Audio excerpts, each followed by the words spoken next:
shared that the mystery of the Shemitah begins with the mystery of the Harbinger.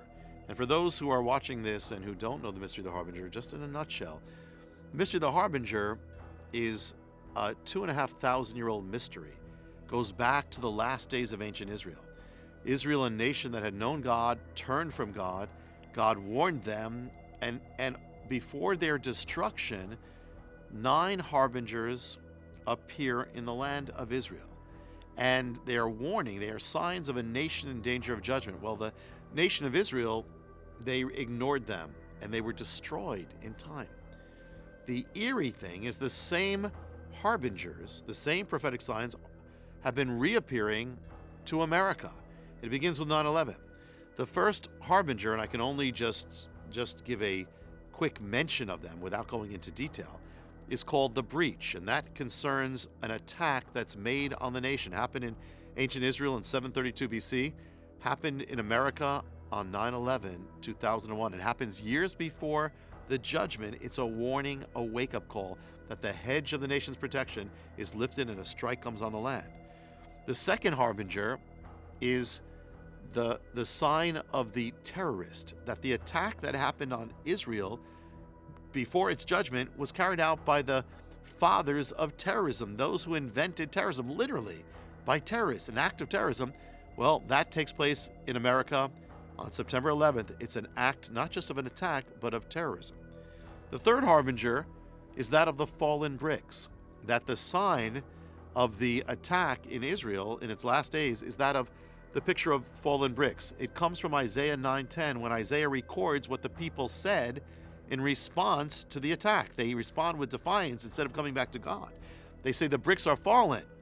And the bricks that are fallen, it's a symbol of buildings falling. 9/11, the image of 9/11 is of buildings falling, collapsing, and the ruin heaps of the fallen bricks.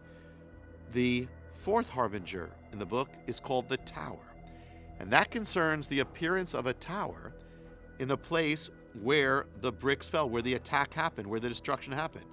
Well, it happened in America, that on the ground, ground zero, on the ground where the destruction took place, a tower began to rise. That tower is the fourth harbinger, which is a tower of defiance, and a tower that in the Bible is not a good thing. There's so much to share about that. There was even a scripture hidden in ground zero linked to this, but that is the sign of the tower.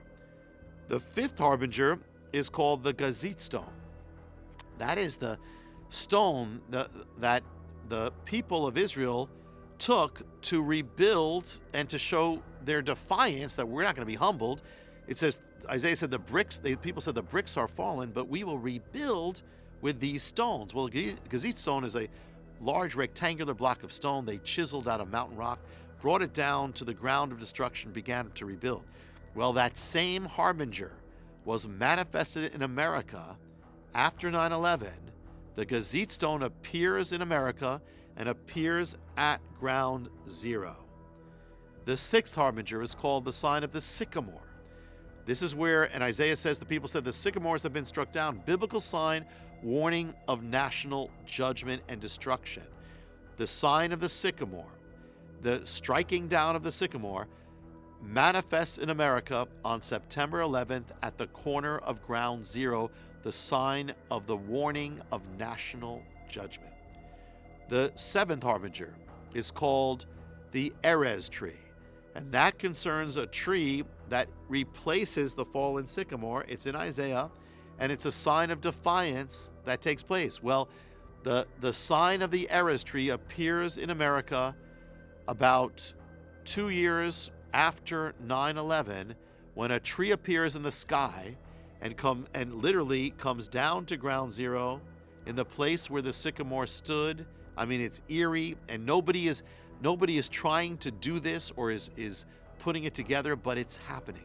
The eighth harbinger is the utterance, and that concerns that a leader actually pronounces judgment on the nation that's in danger of judgment. Well, that happened in ancient Israel. It happened in America when an American leader, on the anniversary of 9/11, he actually pronounces judgment on America. Linking his words are all linked to the harbingers. And the ninth harbinger is the prophecy that a word is spoken by an American leader before the events happen that also pronounces judgment on the nation, but it's spoken before these things take place. That happens on the day after 9/11, when an American leader, famous, very famous, representing the nation, gets up on Capitol Hill and he pronounces the ancient vow of judgment, pronounces judgment on America, and identifies America as a nation in defiance of God. And he does it without realizing what he's doing, and he speaks about the harbingers, and he speaks about the appearance without realizing what he's doing, and what he says comes true. Those are a quick mentioning of the 9 harbingers. Now, the book also has several mysteries. One is called the Buttonwood mystery, or the mystery of the uprooted. Another is the mystery of the 3 witnesses, that 3 witnesses appear, according to the Bible. 2 or 3 witnesses are needed to pronounce judgment. Well, there have been 3 witnesses that have appeared in America pronouncing judgment, and the 3rd witness is the President of the United States. There is something called the mystery ground, a mystery that concerns that when judgment comes, it returns to the same ground where the nation is dedicated to God. And there's an amazing mystery that has to do with 9/11 that goes back to ancient times, called the mystery ground. And there's much more, but that is, in a nutshell, some of the harbingers and mysteries from which the Shemitah arose.